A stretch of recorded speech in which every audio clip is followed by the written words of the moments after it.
Thank you very much, Madam Speaker, and it's an honour to follow my esteemed colleague from Edmonton, who has really been leading the charge, along with several colleagues, trying to shine a light on what the Liberals are trying to hide.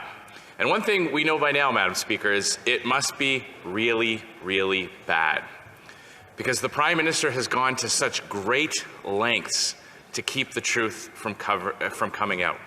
Now, you don't go to such great lengths if it's just some kind of a minor technicality, or if it's a small point of difference between two political parties.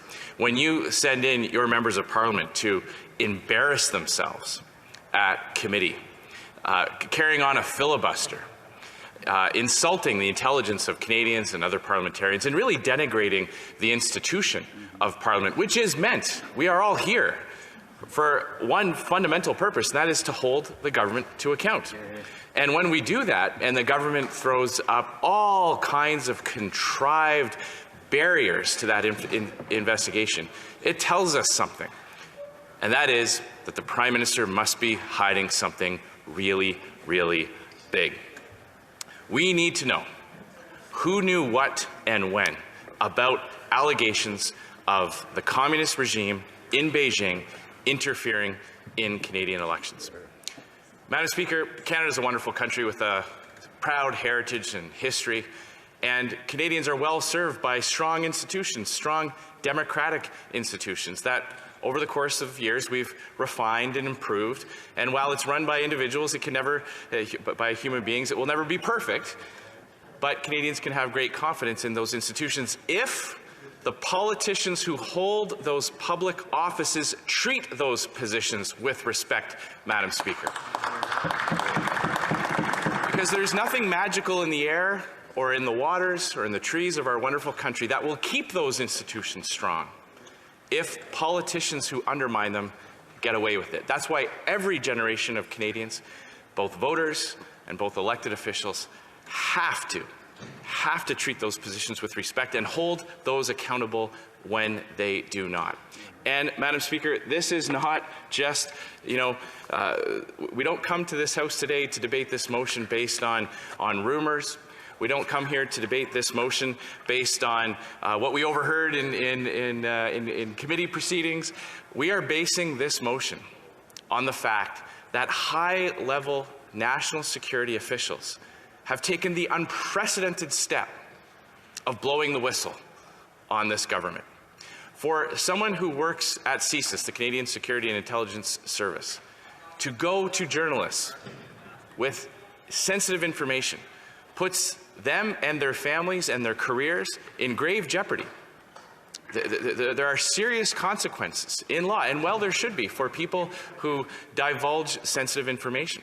But as we learned over the weekend from the official who took the extraordinary measure of explaining his actions in the Globe and Mail, this individual was so compelled to blow the whistle because of the inaction of this government. Because for multiple years, our intelligence security officials, who often put themselves in real imminent danger when they conduct when they carry out their duties, have been warning the Prime Minister. We've got multiple reports. I'm reading here from the Global News story of March 8th, highlighting a special report prepared by the Privy Council Office for the Trudeau, for the Prime Minister's government, and was date-stamped January 2022, well after the 2021 election and well after the 2019 election. The memo was also finalized, suggesting it was intended to be read by the Prime Minister and his senior aides. Global News also learned of an earlier high-level warning about clandestine funding of China's, quote, preferred candidates that came from a bipartisan panel of parliamentarians 2 months before the 2019 election. The information came from Canada's National Security and Intelligence Committee of Parliamentarians, which reviews national security matters and promotes government-wide accountability. Now, who does that committee report to? Who reads those reports? They report to one person, Madam Speaker. That committee reports to one person, the Prime Minister. It is inconceivable that the Prime Minister did not receive that report. And yet, on multiple occasions, the Prime Minister has stood in this place and claimed that he had no knowledge about funding coming from the communist regime in Beijing flowing to candidates here in Canada, despite at least 2 reports that highlighted exactly that went to him personally. That's why we need this motion. That's why we need to we need to break the logjam that the Liberals have imposed upon members of Parliament at committee. Filibustering, delaying, pulling out every trick in the book, reading the phone book into the record, just to prevent important key officials from testifying. Now, some people might say, what would be the cause of this? Well, we know that the Prime Minister admires the communist dictatorship in China. He was asked once, other than Canada, which country he admires most. Now, he didn't say he admired China because of its natural beauty. He didn't talk about the history of China. He talked about admiring the basic dictatorship of China. Those are his words, Madam Speaker. Those are his words. Upon coming to office, look at the policies of the Prime Minister. The Chinese government has invested heavily in something called the Asian Infrastructure Bank. This is a development bank that pays for large-scale infrastructure projects all throughout Asia. Many security experts and foreign affairs experts call this Asian Infrastructure Bank the development arm of the foreign affairs policy of the Communist Party of Beijing. And yet, the Prime Minister decided to take $250 million of Canadian taxpayers' money and give it to the Asian Infrastructure Bank to help promote the national interests of the Communist Party in Beijing. We know the Prime Minister took years to make a decision on Huawei, when all our major trading partners, all our security partners were banning Huawei from the next generation of telecommunications. This Prime Minister dragged his feet. They haven't kicked out a single diplomat. We've heard about illegal police stations operating on behalf of the government in Beijing. Reports of intimidation and harassment of people from China, coercing them and pressuring them to vote the right way or to support a certain nomination candidate. These are serious reports that don't come from other political parties, Madam Speaker. They come from our national security experts. The Prime Minister has known about this for months. They haven't closed down a single one, and they haven't expelled a single official from the communist regime. Madam Speaker, what did the Prime Minister do last week to try to, in the face of mounting pressure and backlash and more Canadians asking tough questions about what the Prime Minister knew, why he has done nothing about it? They appointed a special rapporteur.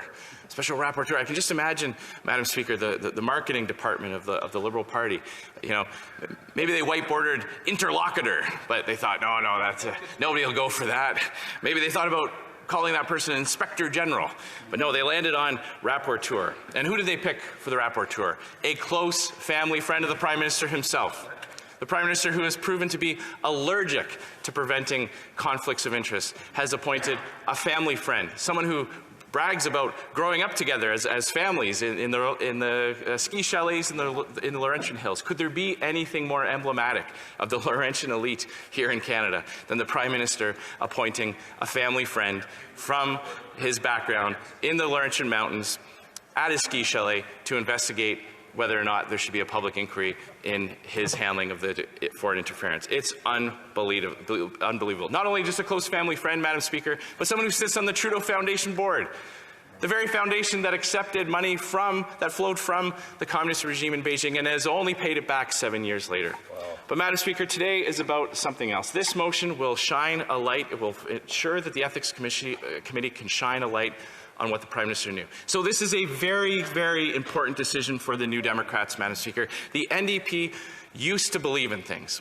When I think back, I come from Saskatchewan. Many people consider Saskatchewan to be the birthplace of the NDP. And when you look back at the history of leaders of the NDP, whether it was Jack Layton, who I served with, or Ed Broadbent, or before that, we may have disagreed on principles, but we at least recognize that the NDP had principles. We would disagree over policy, but we could respect that they believed in something. And one of the things that the NDP used to believe in was openness and transparency. And yet, for some reason over the past few weeks, they've decided to put their own partisan interests ahead of the national interests. So I challenge the NDP today, Madam Speaker, if they are serious, if they want to look Canadians in the eye and say that they believe in ethics and openness and transparency, then they must vote for this motion. And if they don't, they will be signaling that they are okay with Liberal corruption, Madam Speaker. Then comments, the honourable member for King's Hants. Madam Speaker, I listened to my honourable colleague across the way talk about the importance of trust in institutions and respect for institutions. And then I've both seen on his own social media, indeed he raised it again today, the integrity of someone who was a Governor General in this country, someone who was appointed by the former Prime Minister Stephen Harper when that member sat in exactly where you are right now, as the Speaker of the House. And I can take certainly consideration that the Conservative Party may not agree with the approach that this government has taken, that they might like to see different elements, but to be able to denigrate the integrity of a gentleman that has been appointed by a Conservative Prime Minister, that has been involved in public life in a really important way, I think is just completely unfortunate, and it's emblematic of where the Conservative Party is right now. So I'm going to give this member the opportunity on the floor of the House of Commons to say that he does not believe in the approach that the government is taking, but that he will walk back his comments on how he has denigrated the integrity of a gentleman that is widely respected in this country. Honourable member, the Honourable Leader of the Opposition. Well, Madam Speaker, it's the Prime Minister that has done such a disservice to the former Governor General. That's who should be apologizing to Canadians for dragging David Johnston into this. The fact of the matter is, David Johnston sits on the Trudeau Foundation board. This is the very foundation that is at the hub of allegations of money flowing from the communist regime into Canada. Don't take my word for it, Madam Speaker. The foundation itself admitted that when they repaid part of the money that they received. David Johnston himself talks about being a close family friend of the Prime Minister. And just because he may have been qualified to serve in one role years ago as Governor General, a nonpartisan role, one that rises above the back and forth, does not mean that he is suitable for this role. And it's that point that Conservatives are highlighting when we talk about the conflict of interest. Questions et commentaires? Questions and comments? The honourable member for Bécancour, Nicolas Sorel. Bon, l'honorable député d'Abitibi. The honourable member for Abitibi-Bay James and Nunavik Ihu. I'd like to thank my colleague for mentioning election integrity and a foreign interference campaign.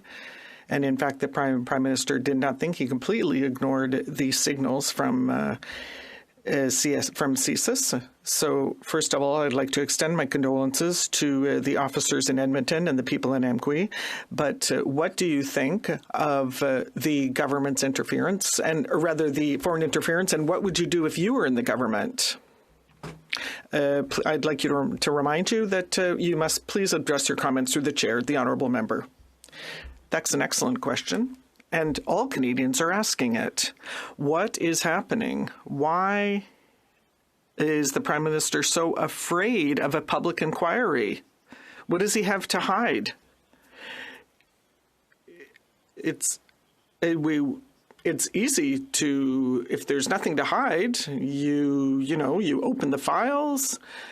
But when a Prime Minister is taking such drastic measures to block an inquiry and to block this study in committee, it can only be for one reason. It's because there's something very, very bad that he has to hide. Thank you, Madam Speaker. New Democrats have been clear from the beginning of this issue that nothing less than a thorough, public, and transparent and independent public inquiry would suffice to give Canadians confidence in our democracy and make sure that future elections are free of interference. In fact, we were the first party in this House to call for that.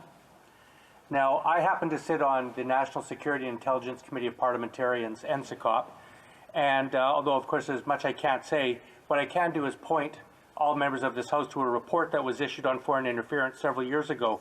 And it was clear in that report, to anybody who wants to read it, including my honourable colleague, that there are numerous countries who are alleged to be involved in foreign interference in this country.